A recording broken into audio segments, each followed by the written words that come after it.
የእስልምና ከምድረ ገጽ እናጠፋዋለን ብለን ነው የምናስበው የነበረው። ድራሽ ከኢትዮጵያ ምድር ድራሽ አባቱ እናጠፋለን ብለን ነበር የተነሳ ነው የነበረው ማለት ነው። እና ተነስተን ከዛ መካከል ውስጥ ስንሞክረው እየረበሸን መጣ።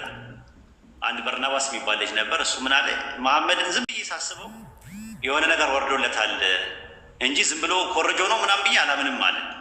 ለምን እንደዛ አልክ ምናምን ስለው አይ በቃ የሆነ ነገርማ አለ። ይሄ ነገር እንዴት ቁርአኑ እኮ በጣም ሰፊ ነገር ነው የሚያወራው። የሆነ ነገር ወርዶለታል ከፈጣሪም ይሁን አይሁን ያላቅም፣ ግን ኮርጇል የሚል ነገር አይደለም። የሆነ ከሆነ ነገር ጋር የለቃቀመው ነገር ቢሆን እንደዚህ ጠንካራ ነገር ይፈጠራል አለ። በዘመናት መካከል እስልምናን ለማጥፋት ከውስጥም የመናፍቃን ስራ ከውጭም የኩፋሮች ስራ በተጠናከረ ሁኔታ ተሰርቷል። ግን 1400 ዓመት ተሻግሮ መጥቷል። ቁርአን የአምላካችን ያላህ ቃል በሱረቱ ፉሲላት ምዕራፍ 41 ላይ ሲናገር አሸናፊ መጽሐፍ በመጣላቸው ጊዜ ነው የሚለው። አሸናፊ መጽሐፍ ነው የሚለው። እስቲ ሁላችሁም ጻፉልኝ፣ አሸናፊ መጽሐፍ ብላችሁ ጻፉልኝ። አሸናፊ መጽሐፍ ቁርአን እውነት ነው። የሰዎችን ልቦች ማሸነፍ የሚችል አሸንፎ ማርኮ ማስቀረት የሚችል ብቸኛው መጽሐፍ ነው በዓለማችን ላይ። ሊዋጉት የመጡትን ሰዎች በአጠቃላይ አሸንፎ የሚያስቀር መጽሐፍ ነው። አሸናፊ መጽሐፍ ብላችሁ ጻፉልኝ። በአላህ አሸናፊ መጽሐፍ ማሸነፍ ይችላል። የምር በእውነት መዋጋት የሚፈልግ ሰው ካለ መጥቶ መዋጋት ይችላል። በሱረት ፉሲላት ምዕራፍ 41 ቁጥር 41 ላይ እነዚያ በቁርአን እሱ አሸናፊ መጽሐፍ ሲሆን በመጣላቸው ጊዜ የካዱት ጠፊዎች ናቸው ይላል። አሸናፊ መጽሐፍ የሚያሸንፍ ነው። የሰዎችን ልብ መማረክ የሚችል ነው። ማርኮ ማስቀረት የሚችል ነገር ነው ራሱ። እኔ እሱ ብቻ አይደለም አሁን ለእናንተ የተገረማችሁት። ኢንሻአላህ እውነት አንድ ሰው ውስጡና ውጭው አንድ አይነት አይደለም። እኔ ውስጤና ውጭ አንድ አይነት አልነበረም።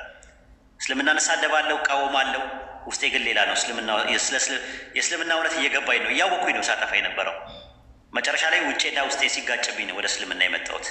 ይሄ ልጅም ተመሳሳይ ነገር ነው እየተናገረ ያለው።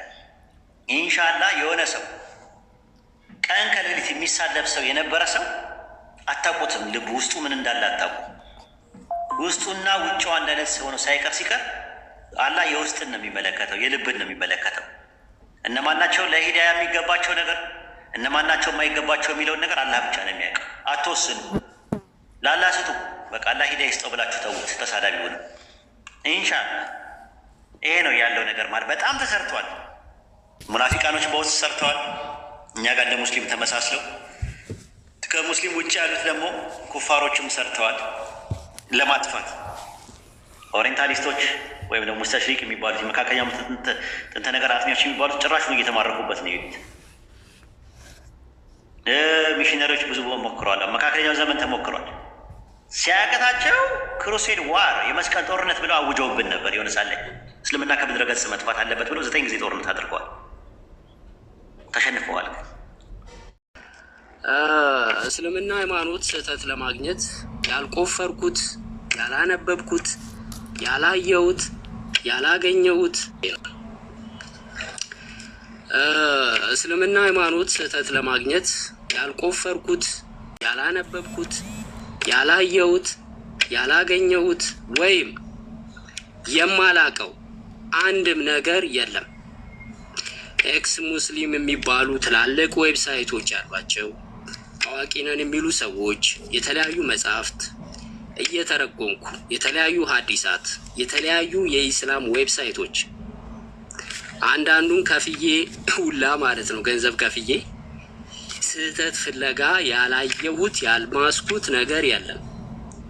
3 ዓመት ደከምኩ። ቁርአን ላይም ገባው ለማንበብ ስፈልግ ዋልኩኝ። የሃይማኖት እንደውም የባሰ የሃይማኖት ክርስትናና ስለ አይሁድ እምነትና ስለ ክርስትና ስለ መጽሐፍ ቅዱስ ያለውን ችግር እና ድክመት ያጠፋነውን ጥፋት፣ ችግሮች፣ ስህተቶች ቁርአንን በምታነብ ሰዓት እነዚህ ነገር ነው የሚነግርህ። እየነገረህ እንደውም እየተሸማቀቅ ላይክ መሸማቀቅ በለው ተሸማቀ ትወጣለህ። ከዛ ማንበብ ተውና ደግሞ ከድነውና ድጋሚ ወደ ነብዩ መሐመድ ሐዲሳቶች ንግግሮች ያሉበት ላይ ሄዶ ስህተት ፍለጋ እስቲ እዚህ ጋር ስህተት ይኖራል ምናምናም ብሎ መፈለግ፣ ሎንግ ታይም በጣም ብዙ ጊዜ ማጥፋት፣ ሐዲሳቶች ላይ ስህተት መፈለግ፣ ቁፋሮ፣ ያው ቁፋሮ ባለው ከዛ ልብ የሚያስደስት የሆነ የለም የሆነ ስህተት አገኘው ብለህ በጣም በቃ ዛሬ የሚገርም ስህተት አገኘው ብለህ ስትፈልግ ትውልና ደክመህ ምንም ነገር ሳታገኝ ትውልና ምንም ፍለጋ ባለማግኘት ታቆማለህ ማለት ነው። እና ንጽጽሩን በዚህ ቀን 2005 ወደ 2923 ላይ የጻፍኩት ነው። ኤኒዌይስ ብዙ ነገሮች አሉ የጻፍኳቸው። ምን ልል ፈልጌ ነው፣ እኔ ብዙ አዋቂ ነኝ የምል ሰው አይደለሁም፣ ግን እያንዳንዷን ኢቨንቷን የሆነ ነገር ማደርጋቸውን ነገሮች እጽፋለሁ። በእስልምና ንጽጽር እኔ ያላደረግኩት ያልተወያየንበት ጉዳይ የለም። አንዳንድ ነገሮች ዝም ብለን እንይ።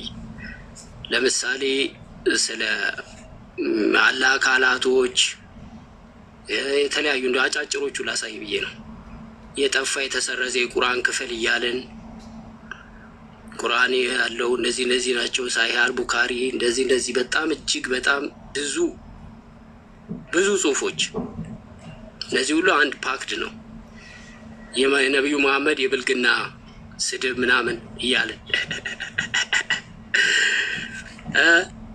ብሮ ይሄ ሁሉ እኔ አይዶ ነው።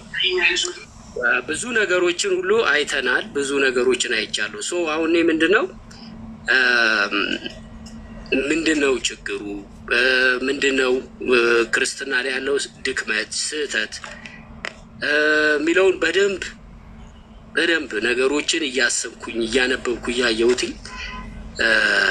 እንግዲህ ሞር የተሻለ ሆኖ ያገኘሁት የተሻለ ሃይማኖት በዚህ ምድር ላይ ያገኘሁትኝ እስልምና ነው።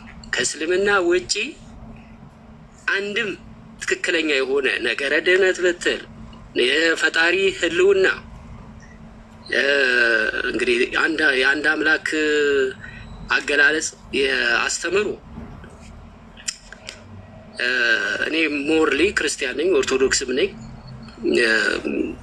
በደንብ ብዙ ነገሮችን ስለ ፕሮቴስታንትም አውቃለሁ፣ ማውቀውን ያህል ብዙ ነገሮችን አውቃለሁ። ሞር ግን እስልምናውንም ክርስትናውንም ነገሮችን እያነበብክ ስትመጣ ዋናው ነገር ይገባሃል፣ የፈጣሪ ዓላማ። ኦኬ፣ ስለሌላ በጣም እንግዲህ አንድ የሆነ ቶፒክ ነገር ይዤ ሌላ ቀን በደንብ አወራበታለሁ። ለዛሬ